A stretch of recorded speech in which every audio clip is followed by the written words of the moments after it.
Hey you guys, hey you guys, hey you guys. Okay, this is going to be a horror video. Let's get rich now, inner and outer. So what I'm going to talk about today is Google, and I know I'm always saying Google, because you can find some important stuff. Google, if you don't have any, Google affirmations. And say them every day. Whether you're saying money affirmations, love affirmations, health affirmations, do affirmations say affirmations every day. This is going to help you be more stronger mentally, because this is going to be the segment where we're going to talk about mental health. We're going to talk about things that could be standing in the way of you getting your business going. And because like I said in previous videos, you could have been someone who was raped before and you don't even know that it's hindering you throughout life and even in your adulthood. You could have been someone who was molested, male or female. You could have been someone that was just bullied in school, or just someone who just feel like they're not loved. And in that case, when it comes to the love, the only important person in the world that should love you is you. A lot of people want people to feed into them, feed love into them, feed security into them, feed this, feed that into them. And they don't know that these people might be hurt too. And they don't know how to feed into you because they can't even feed into themselves. So you got to feed into yourself and make yourself stronger, so that if you have kids or a loved one, that you might have to feed into them. And don't have that attitude, well, there's nobody feeding into me. Because your reward is going to be great when you do feed into somebody else. And that means, encourage them and let them see your strength. Because sometimes people need mentors, and sometimes people just need a role model. And to be honest with you, a role model is just somebody that's living their life to the fullest in the most positive way ever. And somebody is looking at them and they're growing and they're becoming more positive and more stronger and more encouraged just by looking at you. But for those that need to get, to get to a stronger level, then get some affirmations, say them every day, and then I want you to look in the mirror. And I do have some previous videos about how I was so hurt and in my past, and I looked in the mirror every day and said, Rochelle, I love you. And it made me stronger and stronger. So look in the mirror and say your name and say, I love you. My name is Rochelle, so I'm going to look in the mirror and say, Rochelle, I love you. And if you cry, that means that it's okay. There's some deep-rooted hurt in there, but as you continue to say it, you can, relieve some of that stress and that pressure, that you have within. I'm going to tell you a story. My friend had talked me into going on the website, telling me, girl, you can meet a man on the website. And so I said, okay, I'm going to go through Facebook dating. That's what she told me. And so I had talked to this guy, and I'm not on Facebook dating. I just want you to know, I cut it out in the first week. But I met this guy. I didn't meet him personally, just talked to him on the phone and through text messages or Messenger. And this guy, he was about 56 or 57 years old. And I was talking to him on the phone. And when you meet somebody, I'm one of those people that ask a million questions. I'm like, what's your name? What's your mama's name? And how was your childhood and all this, Sometimes you got to know that stuff. Because I'm not trying to just date. I want to get married. So I'm not asking you questions just to be in your business. I want to know, are you strong enough to be the king to lead the household? I want someone to lead the household, because right now, by me being single, I'm leading it not by choice, but because I have to.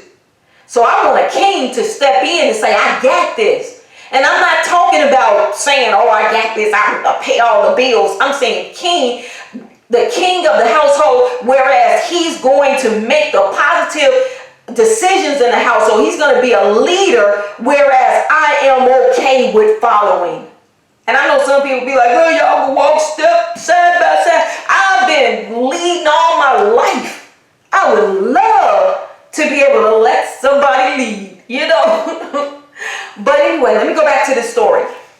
So I was asking him, about, I said, okay, so I remember in a previous conversation I had on the phone with him, I believe it was, or through Messenger, that he stated that he had been adopted.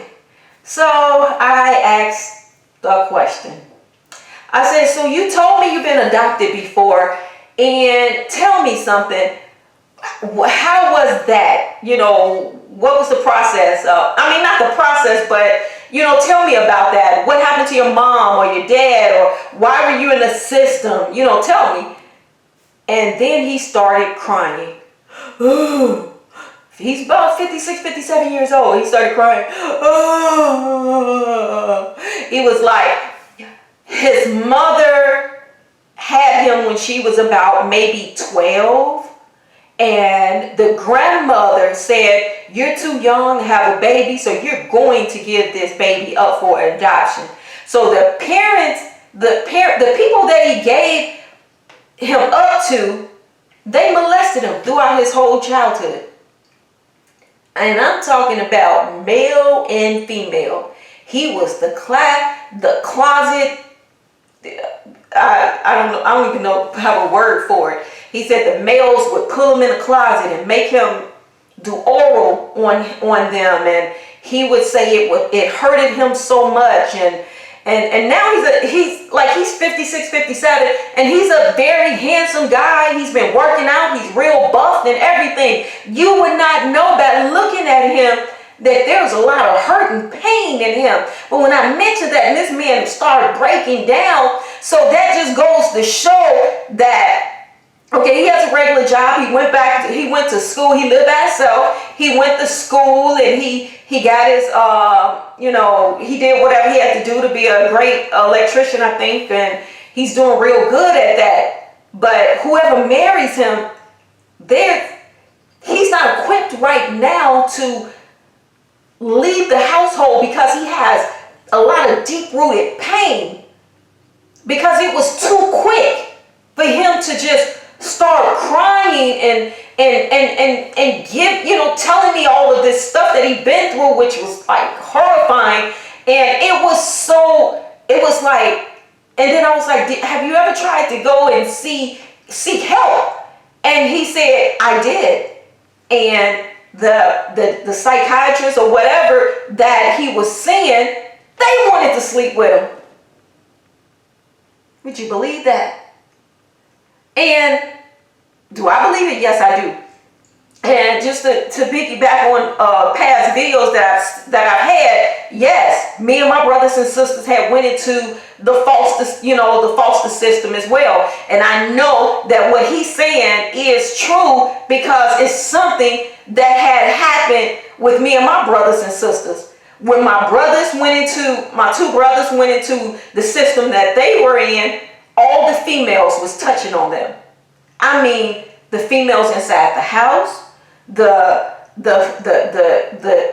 all the cousins, the people, the neighbors, everybody was coming over to molest the little bitty boys. My little brother was like about between the age of 6 and 8. And all of these people was molesting my little brothers. In the household that I was living in, me and my older sister, because they split us up, my mom had quite a few kids. The lady was like, she had a guard dog, Doberman, outside our room, guarding our room. We couldn't come out to eat. We couldn't come out to use the bathroom. We just stayed in the room 24 hours until we ran away. And then my sister, of course, said, let's just say Dad didn't molest us, so that we better off living on the streets, homeless, than living in a foster system. And I talked to so many people, and so many people, children were molested in the foster system, being adopted, molested. How can they change that? They need to communicate more with the kids, because if they would have took us out of the home and have us go outside of the home into some meeting group, and we would have told them, look, we can't even eat. We're being locked in a room. My other two sisters were sent to a home. One of them was eating poop out of a toilet. So what that young man is going through is horrifying. And he's 57 years old and he's still holding the pain. And he can't get help because he's fearful, because the last person that he went to that he thought was trying to help them wanted to sleep with him. And that's the problem that he had been going through since his childhood. So nonetheless, everybody has something that they've been through in their past, whether it's positive or negative. So if you're someone who have been through something in your past, you could have just been somebody who just fell in love with a man who cheated on you, who left you for somebody else. That's painful within itself. And sometimes people need healing from that. Especially with someone who their loved one left them for someone of a different race or the opposite sex. And you're like, why would they, you're hurt. And you got to get rid of that pain. So who knows what deep-rooted, but start by looking in the mirror and say your name and say, I love you. And then start saying affirmations every day. Every day. When you wake up in the morning, say your affirmations. When you go to bed at night, say your affirmations. So that's week 1 affirmations, y'all. So when I come back for week 2, I may have some affirmations that I might read out to you guys and tell you some of the affirmations that I may say every morning. So week 1, y'all. This is week 1. Week 1. Let's do this.